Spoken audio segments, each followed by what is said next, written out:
Cristiano Ronaldo, the making of a legend. Introduction. He was born into poverty, a tiny island boy with nothing but a ball and a dream. Today, he stands as one of the greatest footballers ever to walk the earth.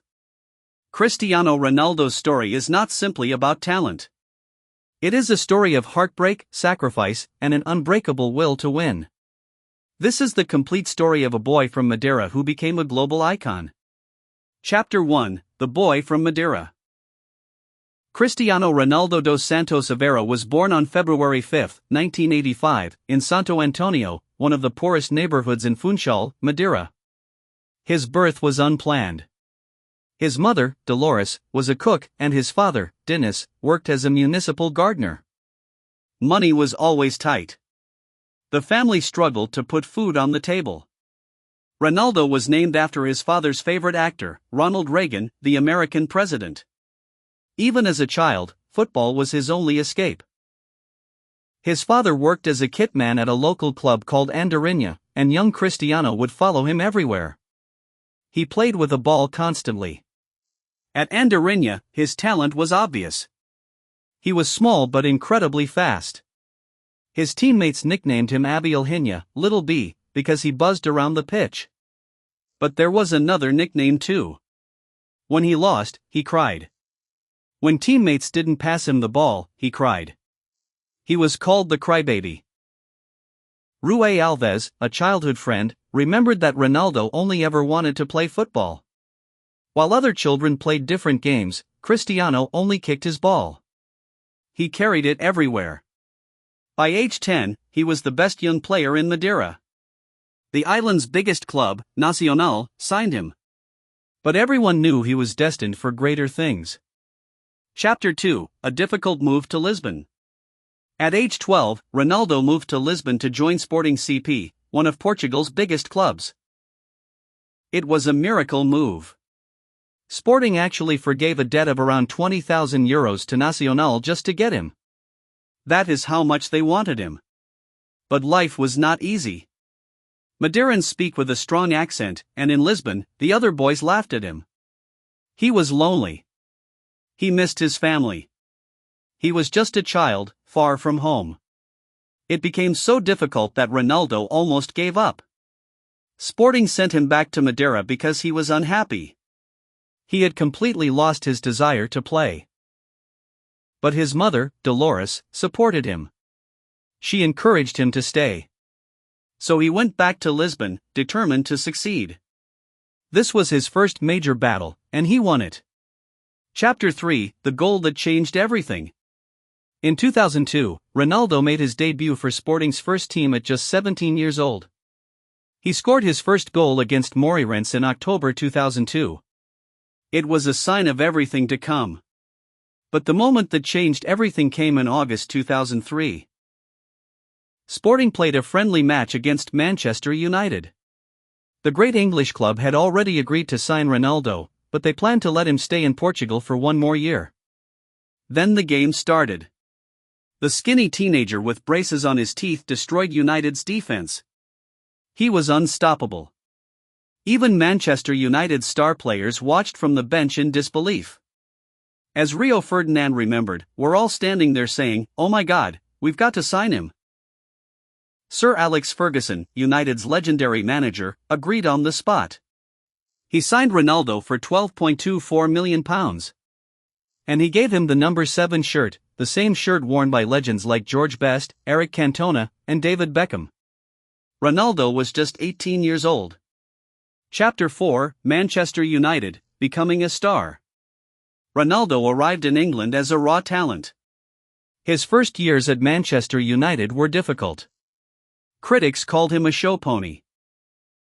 They said he was too fancy, with too many stepovers and not enough end product. But Ronaldo worked harder than anyone. He used to train alone. Mick Clegg, the club's power development coach, remembered Ronaldo saying, "I'm going to be the best player in the world." He would practice his skills behind a hill at the training ground where no one could watch him fail. Slowly, he transformed. He became stronger, faster, and more dangerous. In the 2007-08 season, he was unstoppable. He scored 31 league goals and won the Premier League Golden Boot and the European Golden Shoe. That season, Manchester United won the Champions League in Moscow.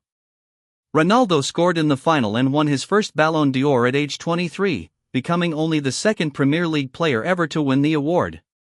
His father, Dinis, had passed away in 2005 from liver disease, never seeing his son reach such heights. The loss devastated Ronaldo. He once said that his father never truly saw his success, which is a sadness he carries to this day. Chapter 5: Real Madrid, the Galactico Era. In 2009, Ronaldo joined Real Madrid for a then world record €94 million. At his presentation, 80,000 fans packed the Santiago Bernabéu stadium to welcome him. He called it the completion of my boyhood dream. At Real Madrid, Ronaldo reached another level. He scored goals at a rate never seen before, 450 goals in 438 appearances. He won 4 Champions League titles, 2 La Liga titles, and 4 Ballon d'Or awards between 2013 and 2017. The 2014 Champions League final was a turning point. Real Madrid won La Decima, their 10th European Cup. While the team celebrated with champagne, Ronaldo was already planning for next year. He wanted to win again. And he did. His rivalry with Lionel Messi defined an era. Messi won 4 Ballon d'Ors in a row, which was difficult for Ronaldo to accept. Ronaldo said, "I said I'm not coming here anymore. Why do I come here if I am doing so well for my team?" But that frustration drove him to work even harder. By the time he left Real Madrid in 2018, he was the club's all-time top goalscorer. Chapter 6: Juventus and the return to Manchester United. In 2018, Ronaldo joined Juventus in Italy for €100 million. He won 2 Serie A titles and showed that even in his 30s, he could dominate. In 2021, he returned to Manchester United. It was an emotional homecoming. But his return was complicated. The team was struggling, and Ronaldo's relationship with the manager deteriorated. It ended in controversy, with his contract being terminated in 2022. It was a difficult chapter, but it did not define his legacy. Chapter 7: Al Nassr and the Saudi Chapter. In 2023, Ronaldo joined Al Nassr in Saudi Arabia. Many questioned the move. They said his career was over. But Ronaldo kept scoring. He scored over 100 goals for a 4th different club, a feat no one has ever achieved. He led Al Nassr to a league title in 2026 and continued breaking records. When asked in a 2024 documentary how he wants to be remembered, Ronaldo said, "Unique player. In life, a good man. For me, it's the most important thing." Chapter 8: Portugal and the international stage. Ronaldo is Portugal's greatest ever player. He has over 220 caps and 143 international goals, more than any other male player in history. He made his debut in 2003 at age 18 and scored his first goal at Euro 2004. That tournament ended in heartbreak, with Portugal losing the final to Greece. The young Ronaldo cried on the pitch. The Euro 2016 final was different. Portugal faced France in Paris. Ronaldo was injured early and had to leave on a stretcher. But he never stopped leading. From the sidelines, he shouted orders to his teammates. Portugal won their first major trophy. Ronaldo had lifted his country to glory. He has played in 5 World Cups, scoring in each one. He won the Golden Boot at Euro 2020. At 41, he continues to score for his country. Chapter 9: The Records and the Man. Ronaldo's list of records is staggering. He is the Champions League's all-time top scorer with 140 goals. He has the most international goals in football history. He has scored over 960 career goals for club and country. He has won 5 Ballon d'Or awards. He has won 5 Champions League titles. He is the first footballer ever to become a billionaire while still playing. But the records do not fully capture him. What makes Ronaldo special is his relentless drive. He hates losing. He trains harder than anyone. He has changed his game multiple times to stay at the top. He is not just talented, he is the ultimate grafter. Conclusion: a legacy of greatness. Cristiano Ronaldo's journey is about more than football.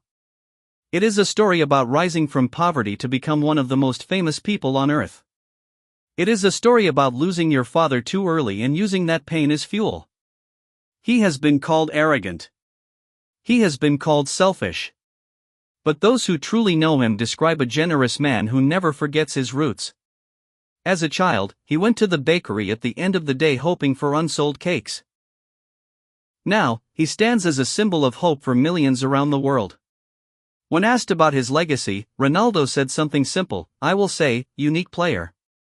In life, a good man. For me, it's the most important thing." That is the real Cristiano Ronaldo. The boy from Madeira who conquered the world. The little bee who became a lion. The crybaby who became a champion. A man who had nothing and built everything. Football has seen many greats. But there is only one CR7. The end.